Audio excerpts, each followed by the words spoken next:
We are recapping a Patriots moral victory. And by that, I mean a Patriots loss. It is still been basically 2 whole seasons since the Patriots have won back-to-back games, which I can remember a time in my childhood that they lost back-to-back games for the first time in like a decade. Yes, I do. I do remember that. But I understand that was a long time ago. This is not the same context we're dealing with right now. But what bugged me about this loss to the Rams was the fact that the Patriots did not lose because their talent sucks. And that's what I should be saying every week. I should be saying, well, the other team, because they play in the NFL and they're more competent than the Patriots, they have more talent. But I don't think that's necessarily what happened yesterday. The Patriots got flat out outcoached, which also shouldn't be a surprise, right? Because we know that Jerod Mayo, at best, at most flattering, is a rookie coach. At worst, he's just not a good NFL coach. And maybe the jury's still out on that because it's midway through year 1. And I'm trying to keep that in mind and remember that. But week after week, the Patriots are getting grossly outcoached. And the big takeaway from me in terms of this outcoaching job is the pressure that the Rams brought all day. For some reason, teams have not blitzed the hell out of the Patriots this year, for the most part. There's been a couple, but I would expect that to be a game plan every game, and it really hasn't. And the Rams said, hey, why don't we try this? You know, they don't have guys that can get open. They still don't have a good offensive line. It might be 29th rather than 32nd, but they still don't have a good offensive line. Let's blitz the ever-loving shit out of them and see what happens.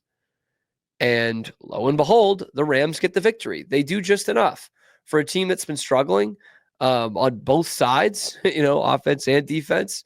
Their offense didn't even score a touchdown last week. They looked pretty effortless in their scoring against the Patriots on Sunday. But they had some good, young, athletic guys up front. They said, let's just blitz them.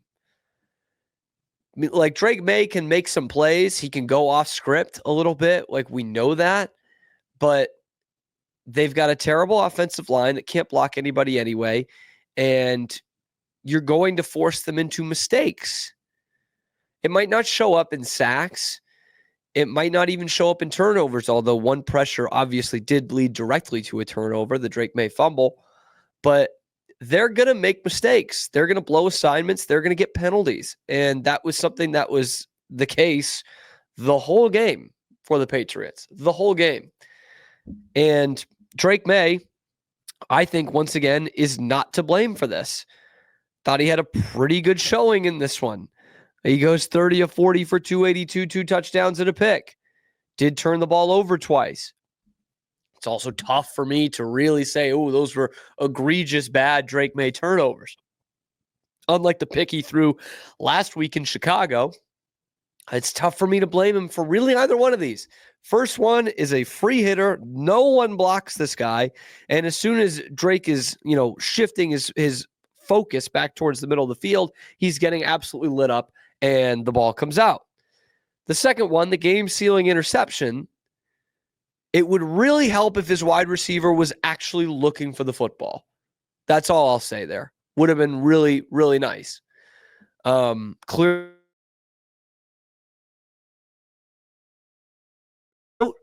Quarterbacks typically know the playbook better than the receivers do.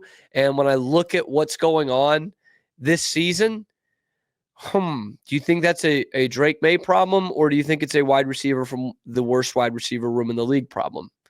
That's all. But maybe I'm being too naive in this. Maybe I am taking, too much off the plate of Drake Maye and giving him the benefit of the doubt a little bit too much. But thinking that this was not Drake May's fault, I was not the only one to think that, because I saw this tweet yesterday and a link to Boston Sports Journal, Greg Bedard, with the headline, This should have been Drake Maye's finest hour, but the Patriots let him down. I don't know how short you think our memories are, Greg, but I remember a month ago, you on the Felger and Maz show, after Jerod Mayo said that exact sentiment, the exact sentiment, after the Patriots lost to the Texans in Drake Maye's first career start. He said Drake played well. We let him down today. You, Greg Bedard, said this. How do you feel about that sentiment? We let Drake Maye down. Boy, we're going to start with that, huh? Yeah, let's start with it. Okay. So I heard it, and it bothered me in the aftermath, and I couldn't figure out why. It didn't sit well with me. And I've thought about it some more, and I think what bothers me about it is, so the Patriots now are just going to be all about Drake Maye and making him comfortable and not criticizing him, not holding him to account. It's just going to be, they're just going to be like any other team. They're going to be like the Jets who, talk up Zach Wilson and don't talk about, some of his issues.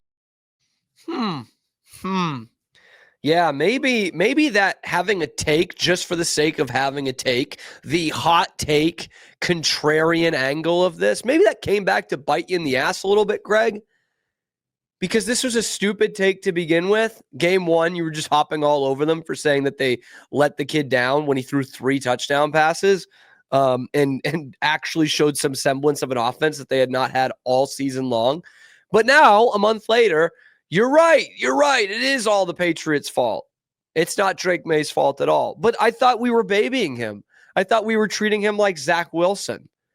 Are we not holding him to account now, Greg? No, because the point is you shouldn't have been from the beginning.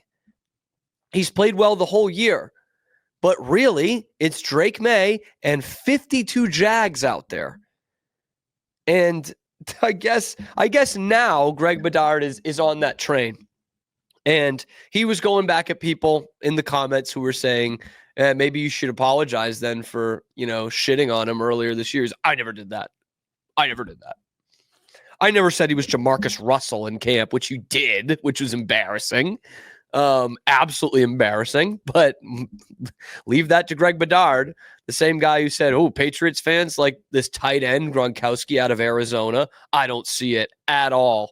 Just classic Greg Bedard being, I'm a bigger football guy than you. I know more football than you. So you're never going to be right. I'm always going to be right. That's classic Greg Bedard playbook.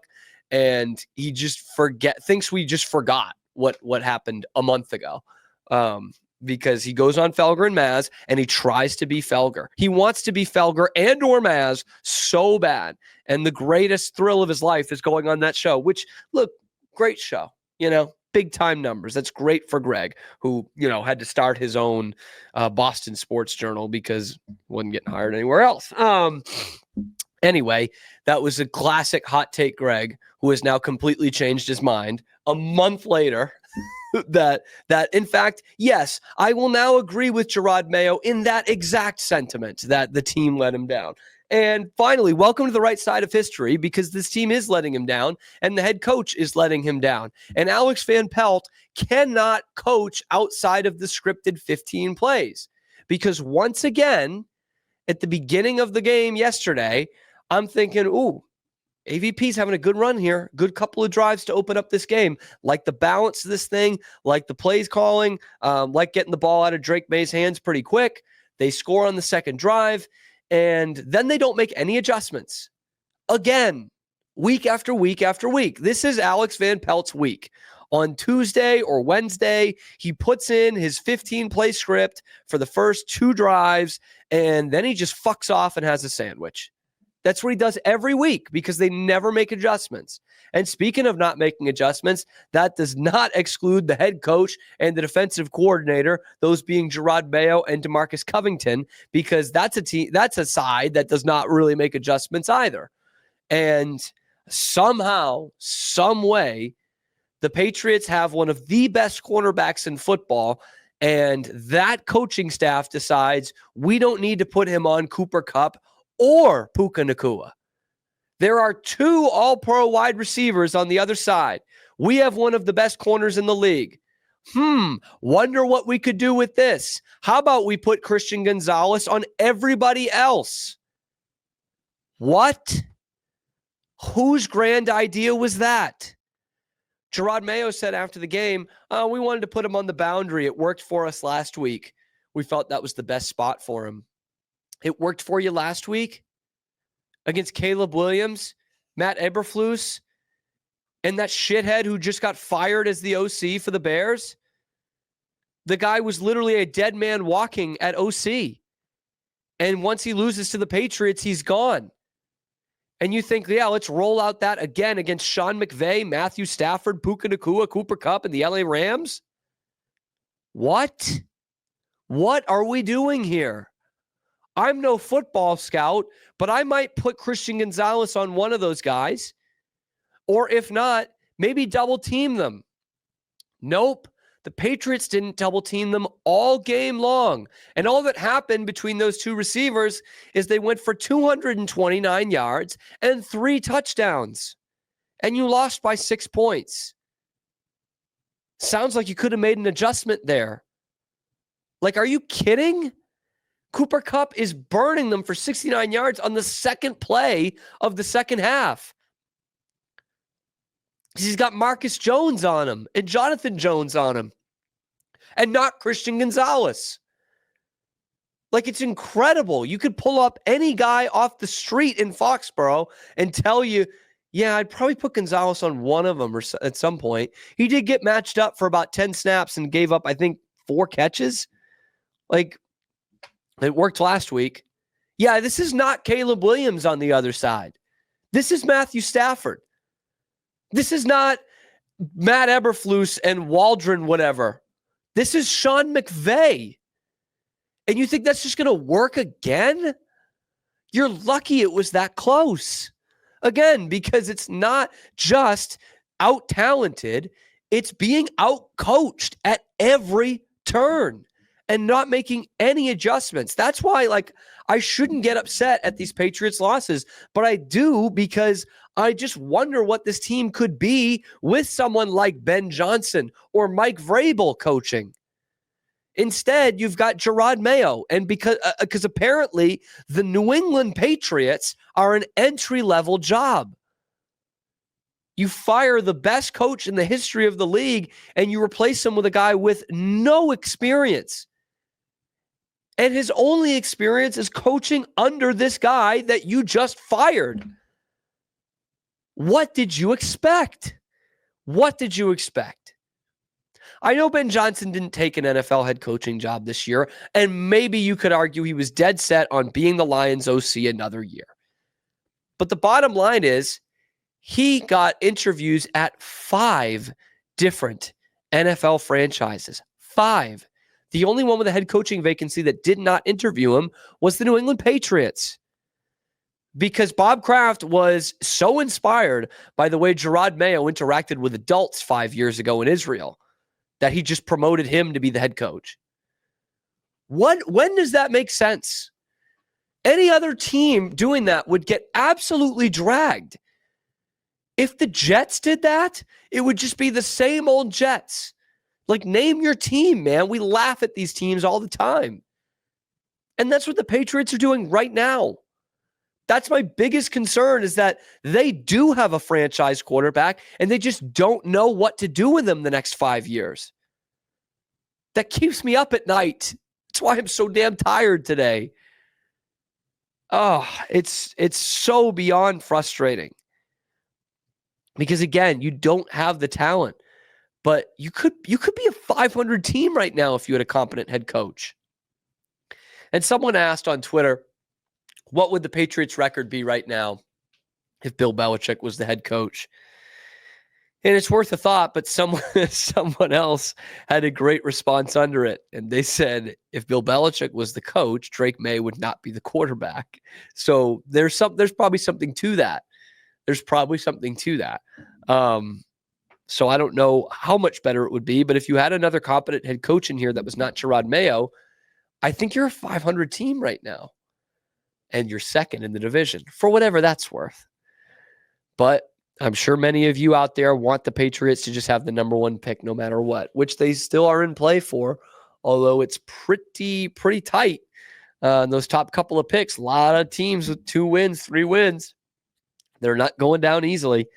By the way, I did think this was a good Drake Maye game. Sean McVay thought this was a good Drake Maye game as well. You know, you look at it and you can really see his ability to create off schedule. I thought he did a great job of being able to make plays in the pocket today, extend drives. I thought he was patient, taking some underneath checkdowns where guys were able to create. We had some tighter coverages and he was able to fit the ball into tight windows. So he looks like a stud. You know, I didn't do too much work on him coming out, but I do know that a lot of people that studied him really hard that, that I truly respect their opinions, loved what he was all about. You can see, just the impact that he has on his teammates, the way people talk about him here. He looks like he's going to be a special player for a long time, and he gave us fits. I think the guy he's talking about, people he respects that are saying great things about him, I think that's Barstool employee John Gruden, by the way. I think that's probably what he's talking about.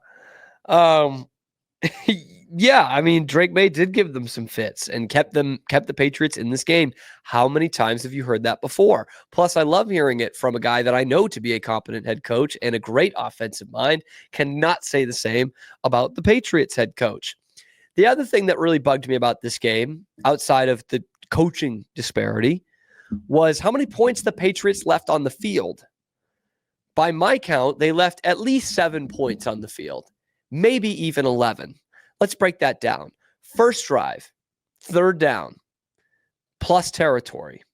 Kayshon Boutte gets it dropped right into his hands, gets both hands on it, but sees that a hit is coming. Unfortunately, remembering that this is the NFL, he knew he could get hit and decided to not catch it instead. Just let it go off both hands and not catch it, which would have gotten them inside the 35-yard line. Therefore, field goal range. That's 3 points. Another one, pretty much same scenario. It's a 3rd and 2. It was in plus territory. First down, keeps you in field goal range. Instead, they commit a false start, which knocks them out of field goal range. Okay, there's 3 more right there. How about late in the game when they get an extra point blocked? Nobody does that anymore. That's because my man Jacobs just did not want to block anybody on point after team in the interior of that line. Just did not block the guy. And that guy, whomever the fuck, blocks the extra point. That's 7 points right there. That's a whole touchdown you've left on the field. A touchdown and an extra point, ironically enough, that you have left on the field. With your talent and your coaching staff, you cannot leave a touchdown on the field. Not in this league, I guarantee you. And I think they left 4 more out there too, because the Patriots were driving when it was a 28-19 game. Because, by the way, that missed extra point made a touchdown drive that cut the lead from a 2-score lead to a 2-score lead because you missed the extra point. So the Patriots are marching down the field. They've got like a 13-play drive going. They're going for it on 4th and about a yard, 4th and inches. And they're lining up for a trick play. And our favorite Patriots rookie, Jalen Polk, puts his stamp on the game. Larger now as we hit the 5-minute mark. And the play clock is down to 0. I wonder if they were trying to set up a direct snap. Everything in my apartment was not safe when that happened. I was ready to break anything and everything. He is completely fucking useless. Totally useless. Another Patriots 2nd-round wide receiver draft pick that has completely been useless. They cut one the other day in Tyquan Thornton, and Jalen Polk's like, hold my beer. I'm going to go fuck this up for all of us. He couldn't equal the catch total that left tackle Vidarian Lowe had in this game, but he decided that I'm going to make my stamp on the most important play of the game. To be honest with you, why is he even out there on 4th and 1? I know you're running tempo, but A, he sucks at receiver. B, he can't do much as a blocker. And C, it's a running play. And the only thing that can hurt you there is a penalty. And that's exactly what he gives you because he's totally useless. In fact, he is less productive in yards per target and yards per route than Tyquan Thornton or N'Keal Harry or Devin Asiasi. You know, 3 guys who are bound for Canton. They had more productive rookie seasons than Jalen Polk has had. Completely and utterly useless. Like, come on, man. And so now you got to go kick the field goal. So that's 4 points left on the field potentially right there because you were driving. And the Patriots got their ass kicked in short yardage situations in this game at 2 crucial points. They had a 1st and goal inside the 5. They had a 3rd and goal from the 3, and they're trying to run, and it gets stuffed. So then you got to kick a field goal in a game where field goals were not going to win it for you. Instead of just showing some balls and playing aggressive because you have a good young rookie quarterback, you decided to kick the field goal there. And then again, we flash forward to the 4th and 1, getting your ass kicked on short yardage because Jalen Polk has to do whatever that was. And then my personal favorite was a 3rd and 1 in the second half where Matthew Stafford goes for a QB sneak. And my guy, Jeremiah Farms, who had a great game last week, just runs right by the ball carrier. I've never seen anything like it in my life. He literally just runs past him and gives him like a pat on the ass. I couldn't believe it. He wouldn't have even touched Matthew Stafford down if it was 2-hand touch. He just gave him a 1-hand butt slap and just ran out of frame. And they're showing it in super slow-mo, and the commentators just say absolutely nothing. Mark Sanchez, who hasn't had a thought in his head his whole life, and Adam Amin, who would be anywhere else but this game, had no interest in broadcasting this game. They don't say anything. Meanwhile, we're all seeing it as the guy is carrying the ball on a 3rd and 1. A defensive lineman is tapping him on the butt and running to God knows where. But that's this team in 2024. Drake Maye, week after week, is applying lipstick on a pig. That's all he does now. And I feel for the kid. The other real player they have is Christian Gonzalez. And poor guy is going up against Demarcus Robinson when he should be shutting down Cooper Kupp and Puka Nacua. Don't even give him the shot. Oh, they just find something every week for us to get really frustrated at. When they finally showed a really good game plan last week, it turns out it's just that the Bears suck, okay? I think it's just because the Bears are awful. I thought they had a chance in this game. Now, people were really high on that defensive performance last week, and I did warn on this show, Matthew Stafford a lot different from Caleb Williams, but I thought they had some good matchups here. They didn't even want to use them. As a matter of fact, they might have had good matchups. They just had no interest in using them. We are Rogue Media Sports.